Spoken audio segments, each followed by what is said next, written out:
Welcome back everyone, I've got great news today because our first content patch has been revealed, and versus Dragonflight patch 10.0.5, well, this time it's pretty big. We got a raid, 6 time walking dungeons, a stack of world content, and a massive pile of new rewards, and it's all themed around WoW's 20th anniversary, though there are a few more things coming. As an example, Shamans are getting these new Ascendance forms, which look pretty nice, and Dracthyr will finally get to be other classes, specifically Hunter, Rogue, Mage, Priest, Warrior, and Warlock.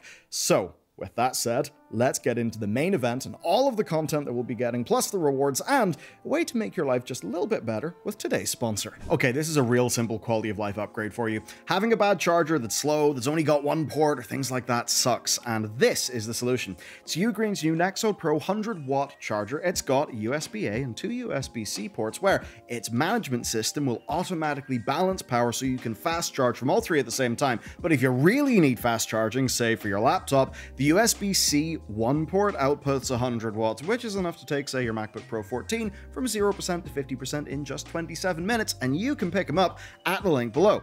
Now, the reason why there's all this performance, but also low weight and a really small footprint is gallium nitride. Basically, it's the latest tech. It produces less heat. That means smaller chargers, no big hulking bricks like those stock Apple chargers that are heavier, larger, slower, and only have a single port. Now, of course, this has got all the chips to protect you from overheating, overcurrent, over voltage, short circuits, and all of that stuff. And personally, I just like being able to pack one single charger that does everything that I need. And if I'm ever in the States, I've got the US version too. So you can check this out at the link down below. And just so you know, I've been using Ugreen chargers for years, and well before they sponsored. Simply the best stuff in the market. So you can check them out at the link down below. And a big thanks to Ugreen for making our content possible. Let's talk content then. So Blackrock Depths is back. This time it's a mini raid, and it's got 8 bosses plus 5 mini bosses on LFR, normal, and heroic difficulty.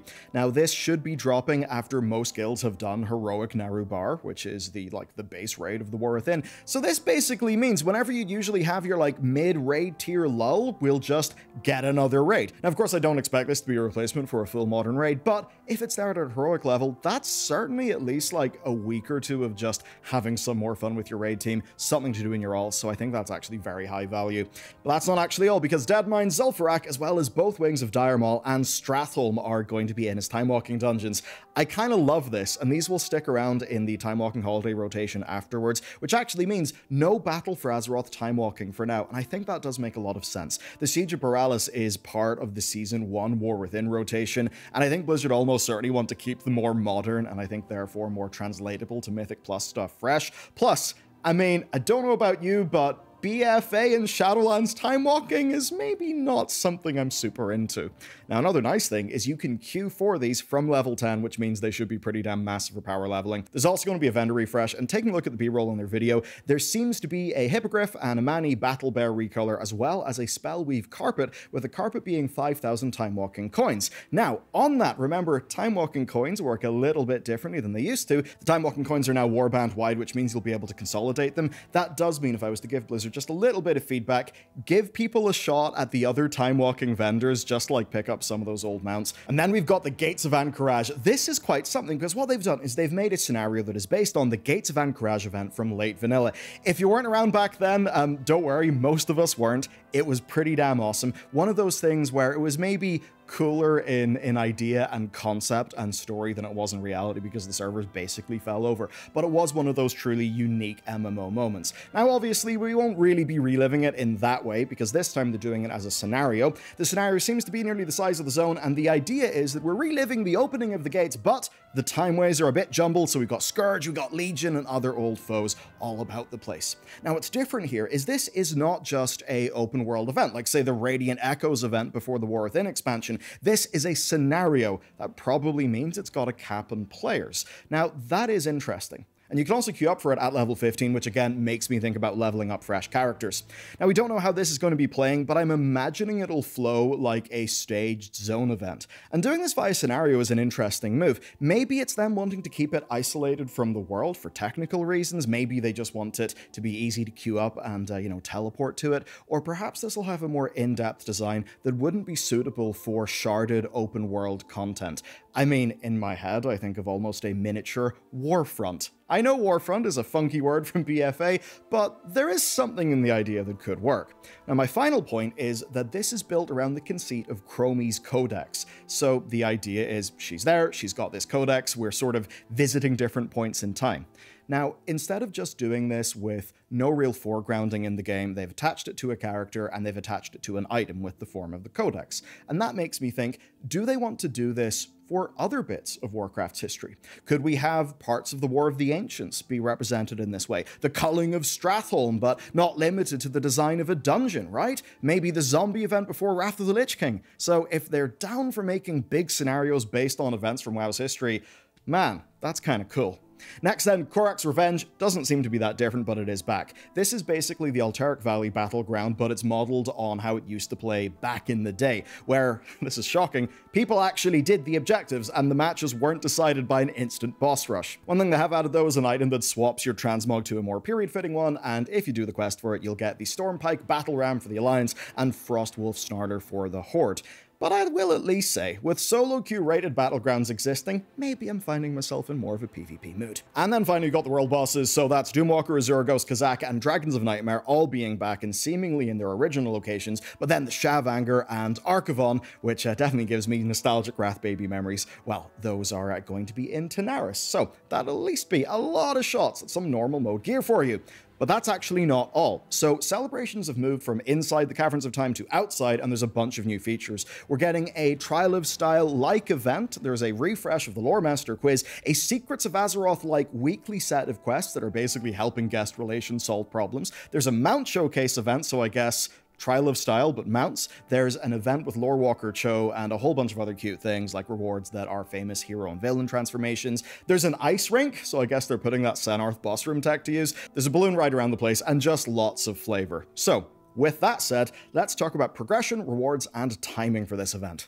The big thing is the Tier 2 remaster, which of course includes WoW's probably most famous set ever, the Judgment set. And also, shout out to Tom Keck, because his fan remaster might have actually inspired this. But anyway, these are absolutely glorious, if sometimes a little bit goofy. So Hunters, yes, we absolutely will look like we've just killed and skinned Spyro. Now, Death Knights, Demon Hunters, Monks, and Evokers will all get their own Tier 2 inspired set as well. So it's a total of 13 sets to get. The question though is, how do you actually get them? So here's what we know. Bronze Celebration tokens are a new currency for the event, and they might be season limited. Might. So this is based on one bit of B-roll from the WoWcast that they cut to. You can see here there's a cap of 125, and if you add up everything that's just on that one vendor, which doesn't include the remasters, you get a cost of 140. And they've confirmed that the remasters will cost this currency, so that's certainly something. Now, the tokens come from the new weeklies, but Season 1 weeklies are also going to drop them. Now, I've got no idea how much the remaster sets will cost, but I definitely expect you won't be able to afford all of them. The currency itself is warband transferable. That makes me think that this is some sort of account-wide limit, just because it would be odd if you could just get to the 125 cap on loads and loads of different characters to like get absolutely everything. That would certainly seem like circumventing the design, and I do imagine them doing this sort of limited so that it can be an evergreen feature.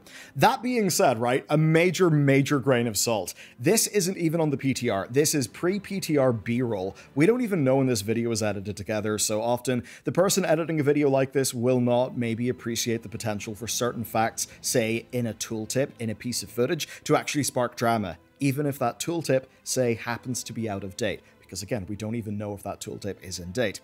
I can see Blizzard using the bones of this pretty much for every anniversary event going forward, so we'll have to see. I expect a limitation. We don't know how tight it's going to be. It's very much a case where just as the dose makes the poison, the tuning makes the design. Now, on that vendor, you did see that if you add everything up, it's 140 tokens, even though 125 is the seasonal cap.